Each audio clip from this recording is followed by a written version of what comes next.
Welcome back to the Chester Centurions podcast, where we explore the stories behind extraordinary organisations and their leaders. Today I'm speaking with Liam Evans-Ford, Executive Director of Theatr Clwyd, Wales's largest producing theatre and one of only 4 in the UK with full in-house production facilities. Since joining in 2016, Liam has led a remarkable transformation, growing the team from 60 to nearly 200 and expanding the theatre's reach across arts, community programmes and even musical services. In this episode we unpack the unique business model behind Theatr Clwyd's success and how they balance artistic mission with commercial resilience. Liam's shift in leadership style as the organisation grew. Liam's advice: surround yourself with brilliant people, be honest about your strengths and your weaknesses, and embrace risk to stay innovative. So let's dive in.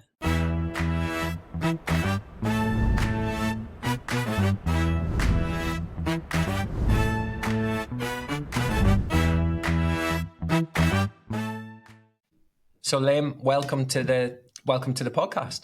Thank you very much. Diolch yn fawr, as we say in Wales. Yeah, I love it. Yeah. That's about all I know, unfortunately. Listen, before we get started today, I'd love to know a little bit more about the theatre, a little bit more about its history and maybe how long it's been open. Yeah, sure. So Theatr Clwyd is the biggest producing theatre in Wales. So what that means is that we produce content as well as present content. So a lot of the work that is seen by audiences here is made and then transferred elsewhere in the world. So we've got all of the making departments, the costume makers in-house, the scenic construction, the welders, the carpenters, scenic artists, prop makers, as well as the lighting and the sound. So that's one of only 4 theatres in the whole of the UK to have all of those departments in-house. So that's one really key point to note. It's one of our USPs. So Theatr Clwyd opened 49 years ago, kind of last month, actually. So we're heading into our 50th anniversary year next year. And was opened on a site outside a small market town in northeast Wales called Mold. It's extraordinary that it's lasted this long and it is as successful. I mean, one of the biggest producing theatres in the UK. So we've got a long and illustrious history of theatre making. The organisation that I found when I joined in 2016, so I've been here nearing 9 years now, was one that was recognised for quality theatre making, but little else with the other elements of business, community focus, in desperate need of a capital project, the building that bears the Theatr Clwyd name. But now, the modern Theatr Clwyd, we employ close to 200 people. It was about 60 when I started. Scaling has really been a thing for us, for sure. We run the county music service, so we've got 36 musicians as part of our core company, 3,000 young people every week in 74 schools across the county of Flintshire. We also run William Aston Hall, which is a 1,000-seat concert venue in Wrexham. And one of the biggest areas outside of our theatre production that really matters to us is arts work in community settings. But we'll probably get the opportunity to talk about that a lot more as we talk, Alan, because that's quite close to my heart, actually. That's absolutely astounding. Absolutely astounding. I had no idea that you had such a large workforce, and I had no idea that you had other elements to the theatre as well. So that's really good to know. Thank you for that. So how do you approach this scaling, not just in terms of audience growth, but I guess in building a sustainable business model behind the scenes? Yeah, well, I've been thinking about this, Alan, because you were kind enough to give me a bit of a heads up on some of the topics you wanted to talk about. I think there's 3 areas of growth and scaling that I would probably identify. So the first one is targeted growth. So where you look internally and you go, how can we improve our core business? So if I look back to 2016, the things that we looked at were, how do we have a stronger ticketing strategy? It's one of our key areas of income. And how do we improve our secondary spend? So in the theatre and live events industry, secondary spend, your primary spend is the tickets. Your secondary spend is when people arrive. So it's the gin and tonics, the ice creams, the beers, the merchandise, all of that. So we did a lot of work on targeted growth. I won't talk about all of the things that we did. Then I think the second one is, I've called it opportunistic growth. So I've talked already about the music service and William Aston Hall as 2 areas that you probably didn't know that we ran as Theatr Clwyd. No. They were opportunities. So the county music service was going to be cut by the local authority. And I went, okay, well, our key business is arts delivery. We care about young people having access to culture and creativity. I think we can find a new model. I put my hands up, we made a pitch, we went through the change process to get the music delivery. William Aston Hall, Wrexham University needed a new operator for the venue. The operator had gone bust during COVID, and we tendered. But I hadn't thought of that as an opportunity. It landed on us as an opportunity. We looked at it and we said, we can make something of it. So targeted growth, opportunistic growth. The final one, I would say, is natural growth. Mm-hmm. Now, actually, I think some of the natural growth follows the targeted and the opportunity-based growth, right? You need to improve your practice. Once you've improved your practice and it's embedded, actually there is growth beyond that. And the example I'd use is with our ticketing strategy, the targeted growth part that we started with. We then introduced as part of that strategy a kind of a loyalty scheme to encourage people to attend us more. Mm-hmm. Okay, it's a big thing in America, actually. It wasn't used massively in the UK kind of 8-9 years ago. And of course, that's just because it's embedded and we've got the right resources around it. That growth has just naturally grown and grown and grown and grown. The other thing I'd say is people-based growth, mm-hmm. Resource, talent, skills. The more you look after people, the more that kind of grows naturally, doesn't it? So that's probably my idea on scaling. Okay, it leads beautifully on to the next question, because you've got a team of 200 there. What are the strategies that have been most effective in attracting and developing, retaining really, really good people in a sort of purpose-driven organisation like yours? And how important is culture? Culture is massively important, I think, to any organisation. I think any leadership that doesn't value culture, whatever their version of that isn't really focusing on their job. But I think, obviously competitive salaries, and that's relative to your own sector, but we've really made sure that our salaries are competitive. Definitely for senior leadership, getting the right senior leaders, but also because where we are, if you look at the theatre sector in the UK, the live events sector, most of it is focused in urban centres. Mm-hmm. So we have to work a little bit harder to attract the right talent to move out of those urban centres, right? Mm-hmm. So that's one thing.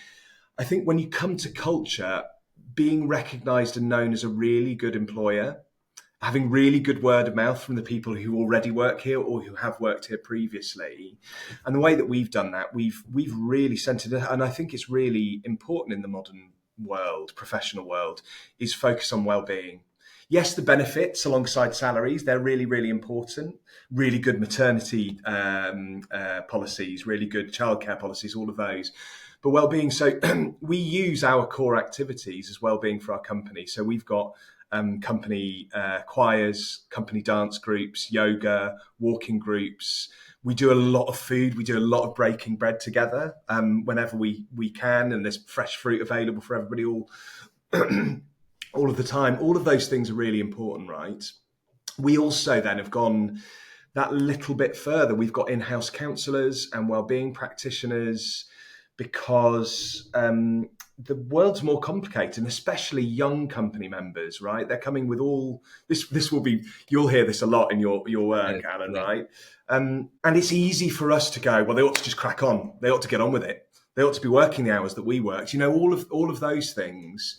But that's just not the way of it. And actually going, okay, we're going to allow you to step into the workplace and acknowledge some of the things that you're bringing to the table, both positive and more challenging. And counselling has been, goodness me, we've now got one counsellor who's part of the core company, and then he's got 4 people he refers to. So I think values is something that we've really lent heavily on, and that's about trust. It's about offering responsibility. I say to I try and meet every new company member, and it's getting more and more difficult the bigger we get, right? But every time they start, and I say it to everybody, I say the way in which we go about things is as important, if not more important, than what it is we're doing, right? Oh, I like that. You've got to look after people. There's this is, other people will quote this, but the way that we do anything is the way that we do everything. It's a deadline driven, stressful environment, but we're doing really lovely things, right? Creativity, arts, culture. And although it's stressful with the deadlines, the way in which we look after each other, the way in we enjoy that, will stand us in good stead. Mm-hmm. That's a great answer. And, I was very fortunate to talk to the head of Abbey College recently. And I was asking him about the next generation that are coming through the education system. And he said, what's more important than anything right now is for them to have a purpose in what they're doing. And I think what you've given us there is absolutely a cracking example of one, looking after your staff in the right way, but two, having a proper purpose. And so important in a modern business or any venture, really, is for people to feel as if they belong, right? Yeah, it is. And look, there's loads of studies with retail now, isn't there, that the younger generations are buying based on value as much as the product itself. Yeah. And that flips back into the workplace, like you've said. It's really important. The way you do anything is the way you do everything. Love that. So how do you personally define success? Is it about ticket sales? Is it about impact? Is it about legacy? Or is it something else entirely? Yeah, it probably depends on the area of the business. As you've already heard this morning, we're quite broad in our offer. It's quite varied. So it's probably a balance across program. For example, the way that we might set our targets and success indicators on a brand new piece of writing that we produce on our stages compared to a blockbuster that we program are going to be very different. I'm not going to expect the same audience members to book if they don't know what the content is. Although we can produce a new play. Home I'm Darling is one that we opened in our small theatre. It went to the National in London. It went to the West End. It went on the national tour and came back into our main house. I couldn't have predicted and laid that out as a realm of success. Of course it was. I mean, it was way more successful than we'd imagined. But yeah, it's all about metrics and being really specific. Yes, tickets, the amount of people that come to watch things. A lot of what we do is about making sure that people enjoy it. So if people aren't coming, that's bad. I've talked about kind of ticket yield and secondary spend. Mission and strategic priorities, and if we go back to the value stuff that you talked about, we lean on quite a lot in our metrics. So our mission, which we've had since I came in place, about 6 months after I came in place, we came up with this as a senior team, is to make the world a happier place one moment at a time. Now that can sound quite fluffy, but actually if you start really, really looking at across everything, that really helps. We also, every 2 years, we revisit our business plan and we look at our strategic priorities, only between 5, maximum 7 for every kind of 2-year period. And that's what we go back to. Are we delivering on those priorities? It doesn't mean we're not delivering a lot of other things, but those are the things we're laser focused on to help us deliver our mission on any given 2-year period. So I lean on that a lot. I report to my board about that a lot. I report to other funders and partners around that, all of whom have their own drivers, but we try to make sure fit our needs. And of course, it's worth saying that any definition of success changes over time, doesn't it? So the music, for example, we've been really focused the last few years on the foundational business, improving the offer to young people, families and schools. Over the next 2 years, we'll probably focus to a metric that's more on health and well-being, because we'll have got that foundational side of the business sorted. So, yes, that's quite a rambling answer, I think, but it's wide-ranging and nuanced, isn't it? It's really interesting because when you look at a business that's producing widgets, the key performance indicators in that business are pretty clear, right? Yeah. It's you can measure it as a profit per square foot, or how many widgets you produce on a night shift, or, your net profit, or whatever that may be. But what you've done with the KPIs, you've gone a lot deeper, and you're looking at it in different ways. But I think it still remains that numbers are the language of business or any venture, and we have to measure ourselves in some way, shape or form. I like that. I like the fact that you're planning as well. You're planning every 2 years, and you're also testing your vision all the time as well, saying, is this still relevant? Are we still are we still true to this? Which I think is really important. Yeah, and look, actually, you're right. Numbers. If you've not got the money coming in, you've not got the cash flow. You're not delivering decent bottom lines. You can't deliver on mission, can you? No. But that is a means to an end, and especially in arts and creative industries. Yeah, it's not all there. There are kind of softer power wins that are really, really important. Other than, because if I was just driving the bottom line constantly, we wouldn't be delivering any of that other stuff. We'd just be looking at bums on seats constantly. The variety and the texture in human life, which is what we're here to support and represent and make it a good society, it can't just be bottom line. But of course, I report to a board, and if we've not got any money, then we can't do things, can we? So Right. all of those. And that's a beautiful segue onto my next question. Oh, So thank you for that. So, we're in a sector here that often relies on funding and partnerships. And, how do you maintain that financial resilience while staying true to your mission? And what's been being true to your mission?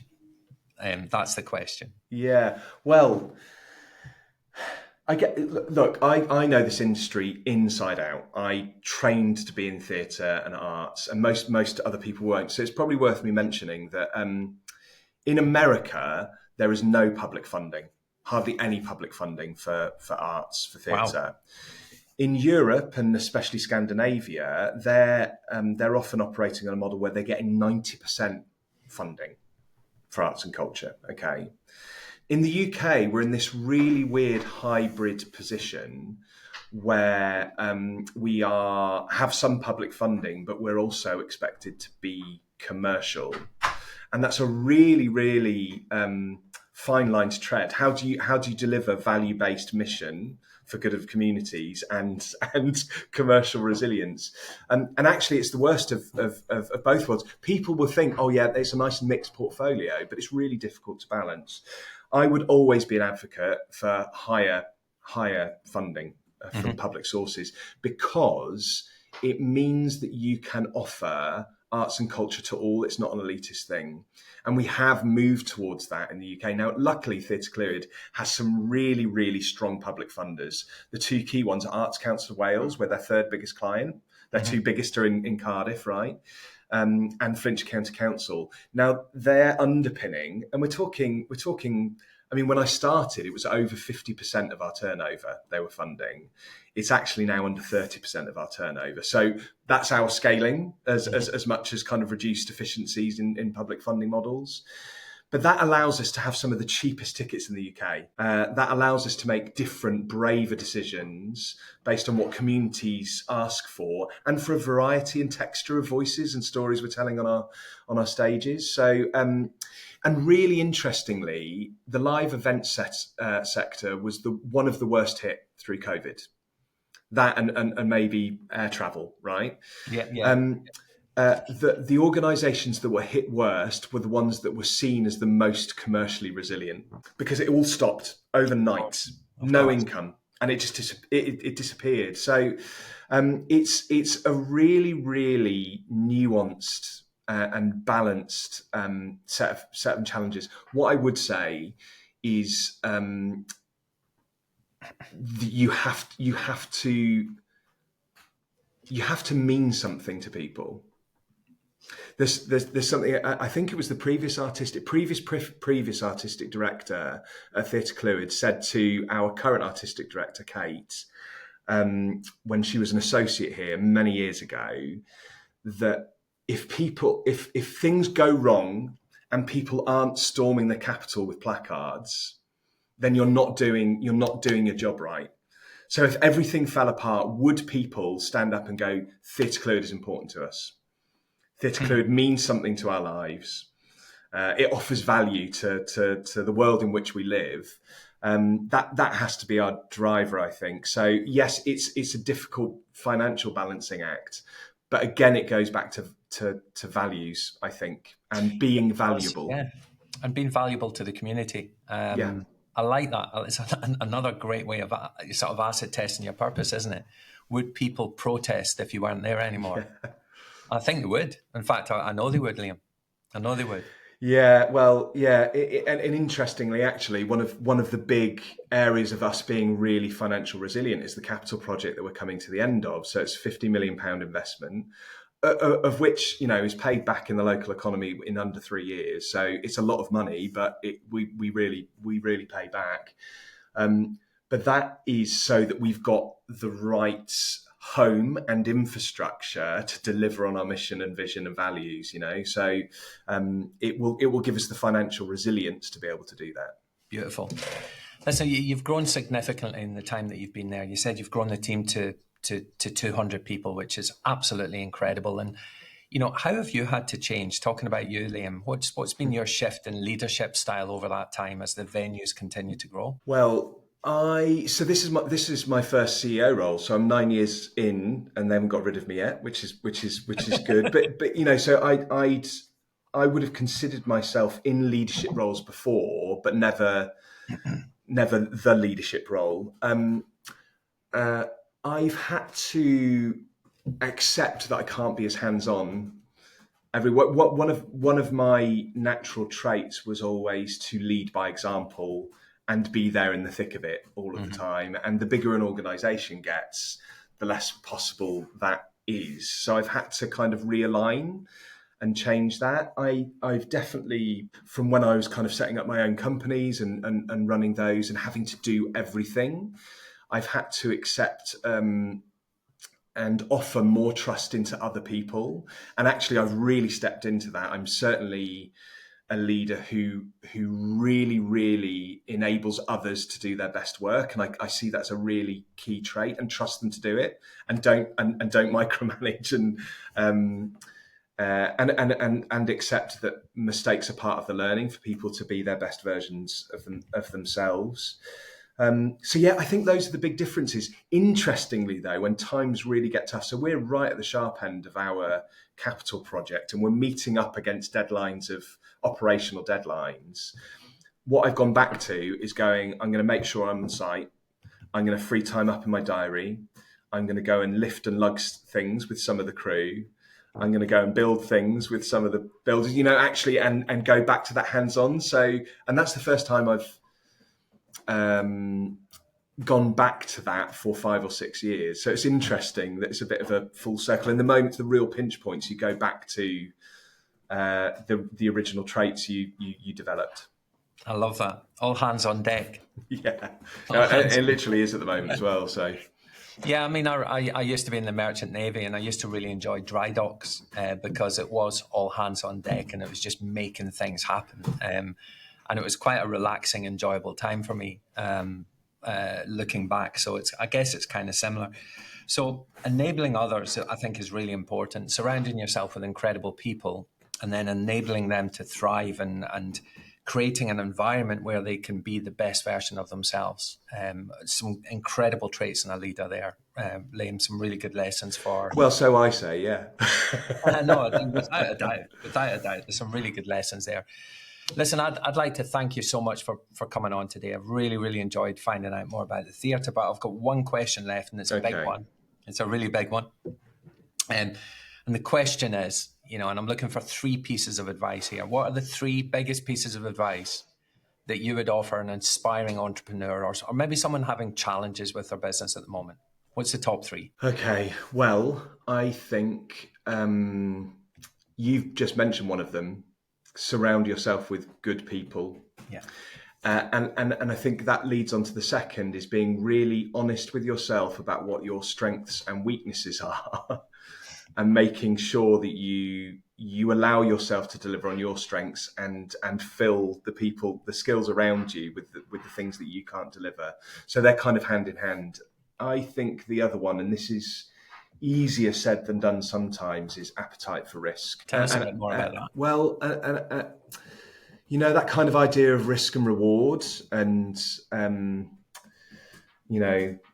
success favouring the brave, those kind of things. I think you've got to have an appetite for risk. Now, of course, that needs to be measured.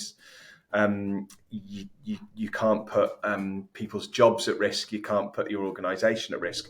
But you have to go into things with bravery and try new things. You can't get set in your ways, can you? And that sometimes takes a bit of bravery about going into the unknown. I mean, I could go through a whole load of examples, but I think you've got to have an appetite for that in any way, shape or form. So surround yourself with incredible people.